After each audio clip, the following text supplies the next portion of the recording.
자, 이어서 포트폴리오 전략을 살펴보겠습니다. 자, 각 지점에서는 오늘 포트폴리오 전략 어떻게 세우고 있는지 큰 그림부터 확인을 해보겠습니다. 자, 먼저 메리츠 종금증권 부산금융센터의 포트폴리오입니다. 주식과 현금 비중 70대 30으로 유지를 해놓고 있습니다. 동부증권 강릉지점의 포트폴리오 주식 100% 어제 만들어놨는데요. 그대로 유지가 되고 있습니다. 그리고 KDB대우증권 이촌동 지점의 포트폴리오는 주식 85%, 현금 15% 비중으로 설정이 됐습니다. 자, 이 중에서 KDB대우증권 이촌동 지점으로 가보죠. 김진성 PB입니다. PB님 안녕하세요. 네, 안녕하세요. 네, 주식 85%입니다. 어떤 종목을 담고 계신가요? 네, 종목 변동은 없었고요. 제일모직, 현대글로비스, 롯데케미칼, 그리고 두산인프라코어, 경남제약 각각 15%씩 가지고 있고요. 한국항공우주 10%, 그리고 나머지 현금 15% 이렇게 가지고 있습니다. 네, 자 그러면 이 종목들 보기 앞서서 먼저 포트폴리오 전략을 어떻게 세우시는 건지 오늘장에 대한 전략도 들려주시죠. 네, 사실 지난번 말씀드린 부분하고 사실 크게 다르지는 않습니다. 2015년 2분기가 연중에 이제 경기 흐름이 주식시장의 가장 우호적인 시기로 저희는 판단을 하고 있습니다. 그래서 지금 경기 민감 대형주들이 좀 우위에 서는 시장 흐름이 3월 달에 좀 올 것으로 예상을 하고 있고요. 그래서 크게 놓고 봤을 때 코스피는 한 1950에서 2020포인트 선 정도에서 움직일 가능성이 클 것 같다, 이런 전략을 세우고 있고요.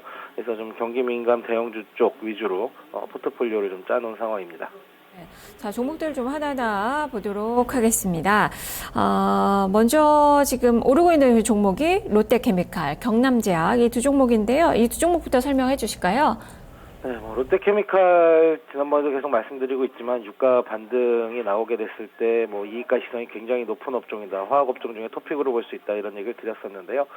계속 그런 관점 유지하고 있는 상황이고요. 그리고 춘절 이후에 이제 3월 이후, 즉 이제 재고 축적이 본격적으로 좀 시작이 될 걸로 보고 있습니다. 그렇다고 보면 화학 업황이 좀 개선이 될 걸로 보고 있는데요. 그렇게 되면 시장 컨센서스가 상향 조정이 좀 가장 많이 될 수 있는 종목이 화학 종이 업종 중에 롯데케미칼일 것으로 좀 보고 있습니다. 그래서 롯데케미칼은 좀 꾸준하게 관심을 계속 가지고 가시면 될 것 같고요. 그리고 경남제약 같은 경우에는 반등이 좀 나오고는 있는데요. 최근에 이제 중국 춘절 특수라든가 이런 부분들 이후에 레모나가 과연 얼만큼 올라갔느냐, 이런 기대감을 분명히 가지고는 있을 것 같습니다.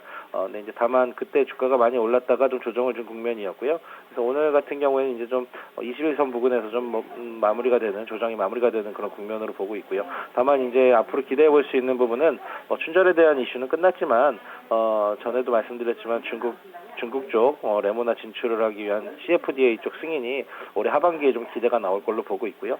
실적도 4분기 잘 나왔고 앞으로도 실적은 올해도 좀 잘 나올 걸로 지금 보고 있어서 꾸준하게 관심을 가져도 될 것 같습니다. 네, 자 그리고 한국항공우주가 오늘 한 1%대 조정이 나오고 있습니다. 그동안에 수익을 많이 내줬던 그 기업인데 가지고 있은 지도 한 달이 훨씬 넘죠. 자, 이 종목 최근에는 약간 좀 조정인데 차익을 실현하실 계획은 없으신가요?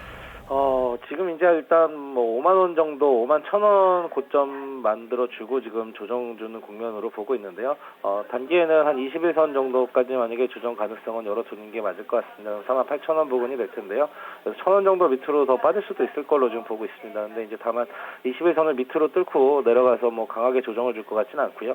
당분간은 4만 8,000원대에서 5만 1,000원 정도 박스권 유지가 나올 수도 있을 것 같습니다. 하지만 계속해서 수주 이슈가 앞으로도 나올 게 좀 무궁무진한 것 같습니다. 그래서 수주 이슈가 나올 때마다 주가가 좀 계단식으로 상승을 할 수 있기 때문에 또 기계 업종 자체도 좀 올해 좀 턴어라운드가 될 수 있는 쪽으로 많이 보고 있기 때문에 나쁘게 보고 있지는 않고요. 그래서 좀 더 유지를 해도 좋을 것 같다, 이런 관점 유지하고 있습니다. 네, 그리고 수익이 또 많이 나오고 있는 그 기업이 두산인프라코 2월 4일 날 편입하고 계속 우상향의 모습을 그리고 있습니다. 오늘은 좀 숨고르기라고 좀 보면 되겠죠? 네, 맞습니다. 예.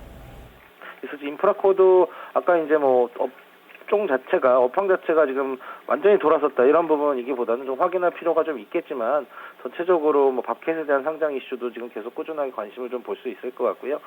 실적도 지금 만족할 만한 실적이 나왔었던 부분이고, 그 이후로도 계속해서 좀 실적에 대한 기대가 좀 나올 수 있는 종목이기 때문에 그렇게 나쁘게 필요는 없을 것 같고요. 다만 이제 주가가 단기에 많이 올랐기 때문에 한 번 정도 조정을 거칠 수는 있겠는데 지금 조정을 받기에는 5일선 타고 꾸준하게 움직이고 있는 상황이기 때문에 단기 조정 5일에 마무리가 되면서 주가는 좀 꾸준하게 올라갈 수 있을 것 같습니다. 개인적으로는 한 14,000원 정도대 목표가들이 좀 많이 나와 있는 상황이어서 그 정도 수준까지는 주가가 상승할 수 있을 것으로 보고 있습니다. 네.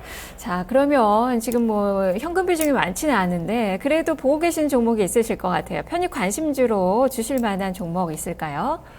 예, 편입 관심주로 일단 대형주 중에 뭐 지난번에 삼성 SDS 넣어놨었는데요. 오늘 현대건설 추가로 편입시켰습니다. 지금 해외 악성 프로젝트 준공 이후에 원가율이 정상화가 되면서 본사 실적 기준으로 3년 만에 좀 돌아서는 그런 모양이 좀 나오고 있는 종목이고요. 또 지금 최근에 주택시장 환경이 뭐 기존 주택 매매나 이런 쪽이 좋지는 않지만 신규 분양이나 이런 쪽은 좀 다시 좀 좋아지는 상황이란 얘기들이 많이 있는 것 같습니다. 그래서 현대건설, 건설주들 다들 좋게 좀 보고 있는 상황인데 그중에서 현대건설 좀 뽑아서 관심 편입주로 지금 보고 있습니다. 알겠습니다. 말씀 잘 들었습니다. 네, 감사합니다. 네, 지금까지 김진성 PB의 포트폴리오 전략 살펴봤습니다.